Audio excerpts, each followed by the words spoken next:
These are the 10 times Princess Diana pissed off the royal family. Number 10, engagement ring controversy. Princess Diana's sapphire blue engagement ring may be one of the most recognizable pieces of jewelry in history, but not everyone was a fan of the stunning blue bauble. The ring, which was created by crown jeweler Gerard with a white gold band and 14 solitaire diamonds, was featured in the jeweler's catalog, meaning anyone could have purchased it if they had the funds. This reportedly did not sit well with the royal family, who did not want commoners to have access to the same jewels that were fit for royals. The ring was inspired by Prince Albert's gift to Queen Victoria in 1840. After her divorce from Prince Charles, Princess Diana continued to wear the engagement ring, and after her death, it was inherited by Prince William, who even used it to propose to Kate Middleton in 2011. The ring has also been incorporated into Meghan Markle's engagement ring from Prince Harry, and a wedding gift from Prince Harry to Meghan Markle. And if you ever want to get your hands on one of these nowadays, apparently the designers of Meghan's ring announced that they would not be creating any sort of replicas of it. So sorry about that. Number 9, revenge dress. In June 1994, Princess Diana made a bold fashion statement when she wore a revealing black off-the-shoulder dress at the Serpentine Gallery in London. The outfit, which became known as the revenge dress, was very unusual for a member of the royal family and gained even more attention because it was worn on the same night that Prince Charles admitted to being unfaithful to Diana. So best believe this pissed off the royal family. Diana had initially planned to wear a Valentino dress to the event, but after the outfit was leaked to the press, she made a last-minute switch to the famous black dress by designer Christina Stambolian. It is believed that Diana wore the revenge dress as a response to her husband's infidelity and to show that she was not going to shy away from the public's eye. This dress became an iconic moment in fashion history and has been widely discussed and analyzed over the years. Some have seen it as a statement of defiance and empowerment, while others view it as a sad reminder of the turmoil in Diana's personal life. Regardless of the interpretation, it is clear that the dress was a powerful symbol of Princess Diana's determination and strength, and it continues to be remembered and celebrated as such. In 2017, the revenge dress was displayed in the Museum of Style Icons in Ireland as part of an exhibition honoring Princess Diana on the 20th anniversary of her death. It is also set to be featured in the 5th season of The Crown, with Elizabeth Debicki, who plays Princess Diana, spot filming in a replica of the iconic dress. Number 8, a barefoot race. Princess Diana was known for her love of fun and her hands-on approach to parenting her sons, Prince William and Princess Harry. She was often seen participating in various events with them, such as skiing, going to the beach, visiting water parks, and even car racing. But in 1991, Diana took this enthusiasm for competition to a whole new level when she participated in a foot race with other parents at Weatherby School during a sports day event. And this is a really big surprise because royals are usually expected to keep their shoes on when in public. Most of these royal guidelines are learned and unspoken, and this one definitely made some royal members uncomfortable. However, this lighthearted moment showcases just how much Princess Diana enjoyed having fun and being involved in her children's lives. Princess Diana has even described his mother as a kid through and through, highlighting her playful and carefree nature. Her participation in this foot race is just one example of her willingness to be present and engaged in the moment, and it is a testament to her love of life and her commitment to being a loving and supportive mother to her children, regardless of the royal family backlash.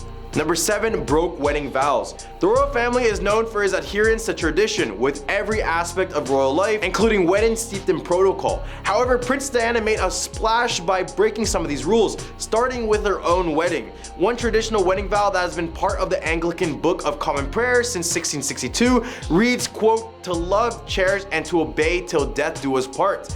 Diana refused to include the word obey as it suggested male dominance. This decision sparked controversy, but eventually she and Prince Charles agreed to leave the word out. Diana's refusal to include obey in her vows was a powerful statement about the power dynamics between husbands and wives, and it has also had a lasting impact on royal family traditions. Other royal bridges, including Kate Middleton and Meghan Markle, have also chosen to leave out the word obey. Even Princess Eugenie, who is Diana's own niece, followed in her footsteps by leaving the word out of her own vows. Diana's decision to break with tradition and omit obey from her vows has continued to inspire and empower other women, even those within the royal family. Number 6, job before marriage. While a job before marriage may seem like a regular thing for you and I, for a person born of British nobility, this is a big no-no and goes against all sort of royal protocols.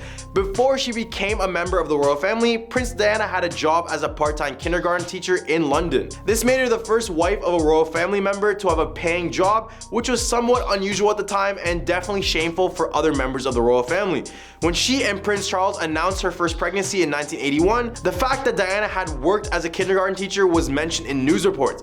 While it may seem strange to highlight someone's previous employment in this way, it is important to remember that in the 1980s, it was not common for members of the royal family to have paid jobs. Diana's work experience as a kindergarten worker likely helped her to make her more relatable to the public, and it is possible that the media saw this as an interesting aspect of her background. Despite the focus on employment, Princess Diana did not let her previous job interfere with her royal duties. In the Humper list, we have the wrong nail polish. In the royal family, there are strict rules that must be followed, including those related to beauty and grooming. For example, members of the royal family are expected to wear natural colored nail polish and avoid fake nails.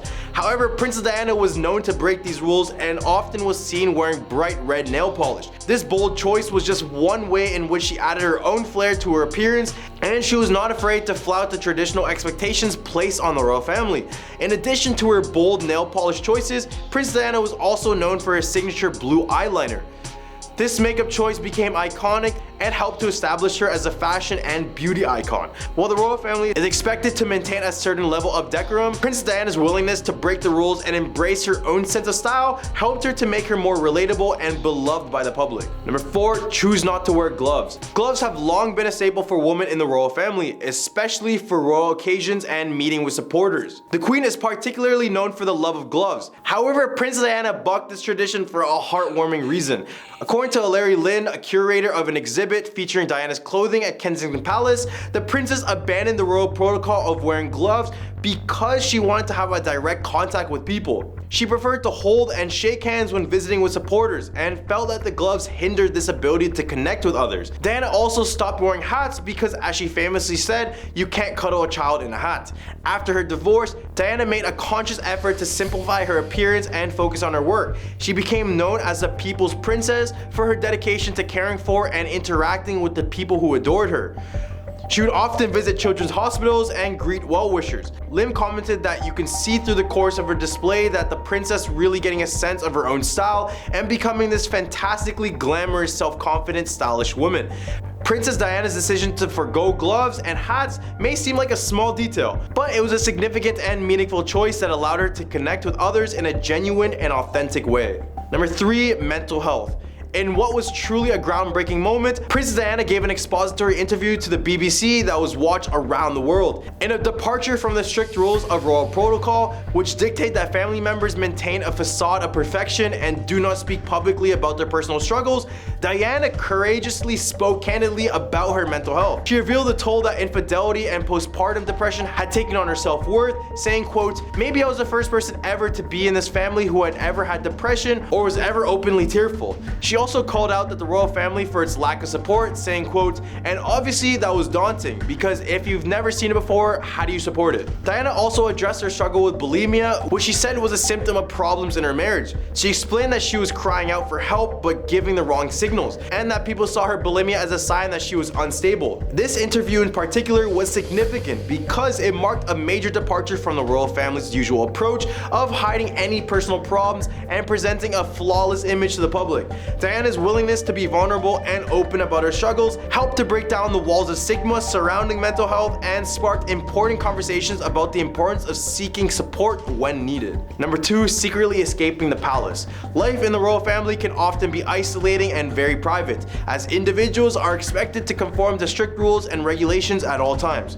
Princess Diana, who married into the royal family, quickly learned this and began seeking ways to escape the palace. According to E! News, she would use disguises and wigs to sneak in and out of the grounds and even hide in cars to evade detection. These escape attempts were likely influenced by her own feelings of confinement within the palace walls. Diana's desire for freedom also seemed to have rubbed off on her sons, Prince William and Prince Harry, who both reportedly used motorbikes to sneak out on occasion. More recently, Meghan Markle, who married into the royal family just like Diana, had also been using disguises and other tactics to escape the palace. Number 1, how she interacted with her kids.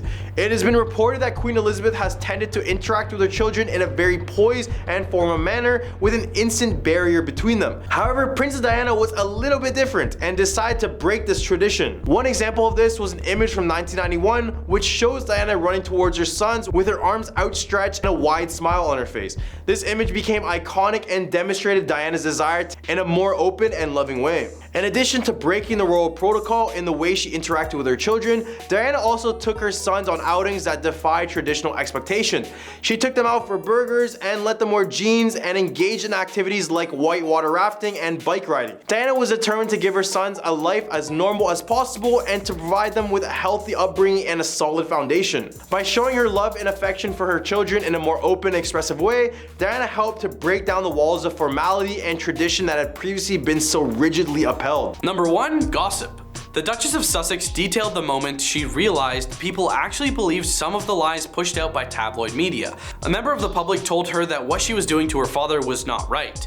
The royal explained this moment rocked her to her core because it meant that people actually believed what they were reading. Well, sorry to say this, Meghan, but duh, of course they do. Why did she think they had so much attention in the media and online? Of course people believed that stuff, or the tabloids would have moved on from her as the topic. It's the fact people read and watch the stuff about Meghan Markle that is making her life harder. She must be crazy for believing at some point that people don't believe in those kinds of media. So silly. Privacy.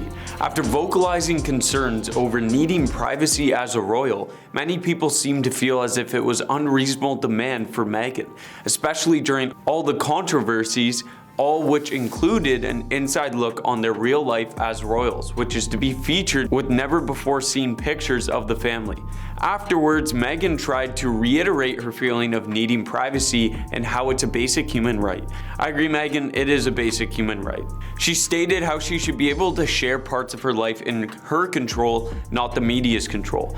Piers Morgan had more to say about the trailer of her docuseries. Imagine bleeding about privacy, then doing a kiss and tell reality series about your private lives. Then imagine preaching compassion as you trash your family again. Then imagine releasing the first trailer deliberately to ruin your brother's big trip to America. Repulsive hypocrites. That's what Piers Morgan had to say about Meghan's trailer of the docu-series. Let me know what you guys think, if you agree with him or don't. Personally, I think Meghan and Harry are great people and they're doing good things. Maybe the docu-series was a little touch and tell, but I enjoyed watching it. Staff backlash. A source told the British paper that palace insiders were seething with rage at allegations made in the forthcoming docu-series. The trailer was also slammed by online trolls who called the series hypocritical. In a conversation with the Sky News Australia, Paul Murray, Meghan Kelly mentioned her perspective on the bullying allegations and how they were coming out from the abandonment of her friends and family. Her wedding peppered by only celebrities and no one who actually knew or loved her. Well, these are the 10 times Princess Diana has pissed off the royal family. What do you guys think about this list? Leave a comment down below with your thoughts and some suggestions for some more royal titles. I'm your host Andrew, and I hope you guys have a great day.